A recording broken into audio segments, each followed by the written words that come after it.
5, 4, 3, 2, 1, go!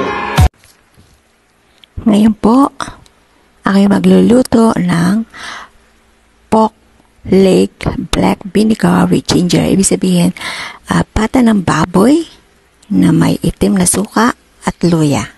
Ito karaniwang ginagamit ng mga Chinese. Pinapakain ito sa mga bagong panganak dahil para daw matanggal ang kanilang mga hangin sa kalooban ng katawan. Ito ay very popular sa mga Chinese. Okay, ang mga ingredients niya ay ito. This is my version. Okay, ginagamit ko luya. Itong luyang ito is yung old ginger. Yung ibig sabihin yung magulang na luya. Ganyan kadami ang ginagawa ko. Okay, ito ay 2 pata ng baboy. Ito yung paa. Okay? Itlog.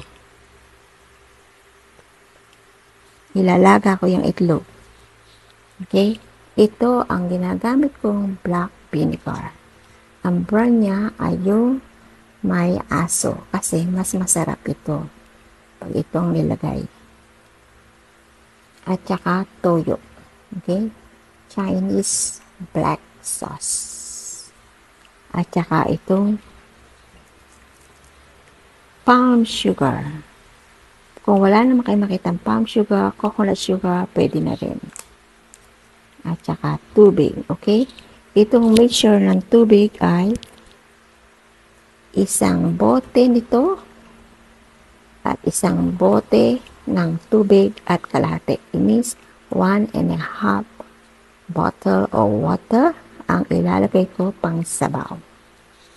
Okay? Ganito kung paano ko linisin ang aking pata ng baboy. Ginagamitan ko siya ng harina. Ito yung cornstarch para hindi siya mukhang matanda. Mawawala ang kanyang mga amoy.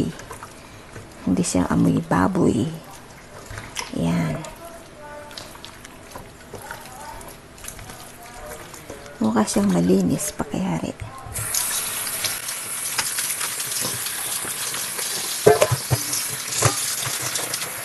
Okay, bago ako mag-umpisa, pakukuluan ko muna ang pata ng baboy. Okay, nilagyan ko ito ng 6 na bawang, 3 pieces na laurel, at saka black pepper, at kaunting toyo. Pakukuluan ko ito ng kalahating oras. Tapos itatapon ko yung kanyang gravy o yung sabaw dahil ito marami siyang taba bago ko ilagay ang vinegar. Okay, ito na yung luya kong binalatan, yung magulang na luya. Ngayon, malinis na ito, ilalagay ko ito sa toaster oven para siya ay matuyo. At least mga 10 to 15 minutes. Kung walang oven, pwede rin sa araw, pero kailangan siya ay dry. Pagkayari kong ilagay sa toaster ang aking luya, ito na ang itsura niya. Tuyo na siya. Mamaya ilalagay ko na siya sa aking lulutuing pata ng baboy na may black vinegar. Pagkatapos kong pakuluin ng kalahating oras, ayan, 80% na siyang cook. Ito yung gravy niya. Ayan yung sabaw niya. Ayan o. Dito ko siya pinakuluan. Hindi ko siya isasama kasi madami siyang oil. Ayan o. Dami ng cooking oil. Itatapon ko yan. Okay? Ang pork leg black vinegar ko ay luto na. Pinatay ko na yung apoy. Inilagay ko na yung itlog. Pero kailangan nakalubog na siya. Ilubog siya sa sabaw para siya ay umitim at lumasa yung vinegar. Bukas ang the best way ng pagkain nito para lumasa sa pork at sa itlog ang vinegar.